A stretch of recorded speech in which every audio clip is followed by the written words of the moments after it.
latest on an overnight house fire that injured one person in central Sioux Falls.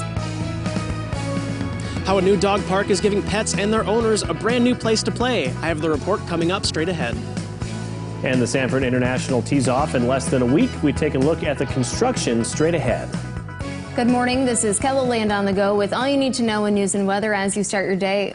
Sioux Falls Fire Rescue is trying to figure out what sparked an overnight house fire that injured one person. Crews were called to the intersection of 22nd and Summit, which is near the University of Sioux Falls campus, just before 11 last night.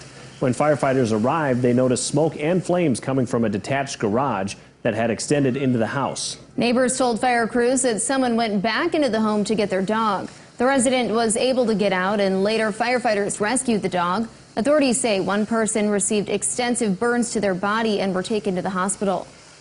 The Scenic Volunteer Fire Department was able to prevent a wildland fire from spreading.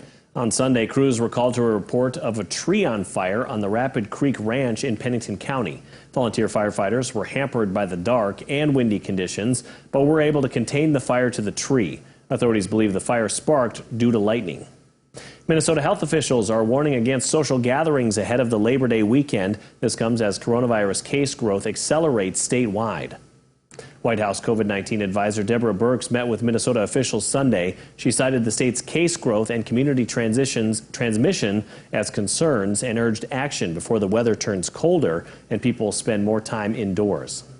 Well, it was a beautiful day yesterday. Can we continue that into today? Let's check in on your morning forecast with meteorologist Brian Karstens. Well, I think pleasant weather is pretty much the rule here the next couple of days as we look at the forecast. Temperatures into the 70s this afternoon, and the clouds and the sprinkles that we have this morning will likely be dissipating. We're anticipating that numbers will be climbing here as we go into tomorrow, probably a good batch of 80s and some low 90s.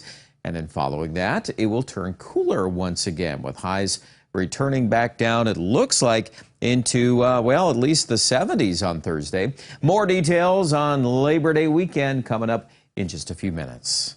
Thanks, Brian. A new dog park in downtown Sioux Falls is giving pets and owners a howling good time. KELOLAND's Max Hofer joins us from the Kirby Dog Park. Good morning, Max. Good morning, you two. The new Kirby Dog Park at Fort Sod opened up on Friday, and according to park officials, it's quickly becoming a downtown favorite. Jennifer Call and her companion dog Rogan have already visited it 3 times. She says the spot creates a lot of convenience for them when they want to get outside. I like the location of it. It's easy to get to and parking. I like the AstroTurf, so it's not muddy. This is Sioux Falls' 4th dog park. Now, it's the only one that contains artificial turf, which contains antibacterial properties. Now, the park is open at 5 a.m. and closes at 10 p.m. all week long. Reporting on location from downtown Sioux Falls, Max Hofer, KELOLAND News. Thanks, Max. Crews are putting the finishing touches ahead of next week's Sanford International. After nearly 5 weeks of construction, Minnehaha Country Club is looking tournament ready. ProLink Sports runs the Sanford International, and it'll be the first tournament on any tour to have fans back inside the gates since the start of the pandemic. We have 6 different events that take place throughout the country, 2 of which got canceled this year, and our event, the 3M Open in Minneapolis, didn't have fans or pro-ams. So we kind of feel privileged, I guess, in that spot too, to be able to actually have pro-ams, have fans.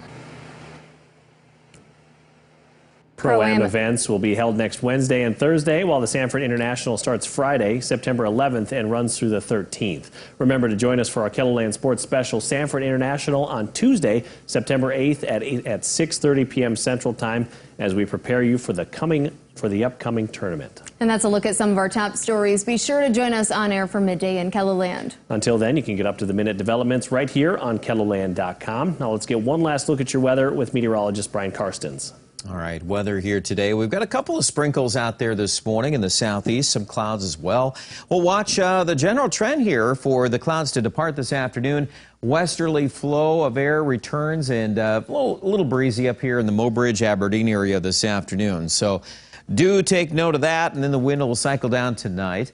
I do expect tomorrow to be dry and warmer. Highs 80s and even low 90s in central KELOLAND.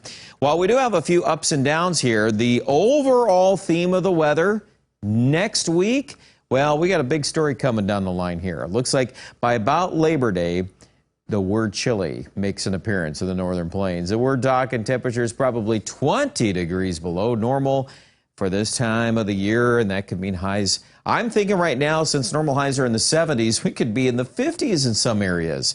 Stay tuned for that. Not so much on the 7-day just yet, though. 83 Friday, 89 Saturday, so pretty warm start to Labor Day weekend.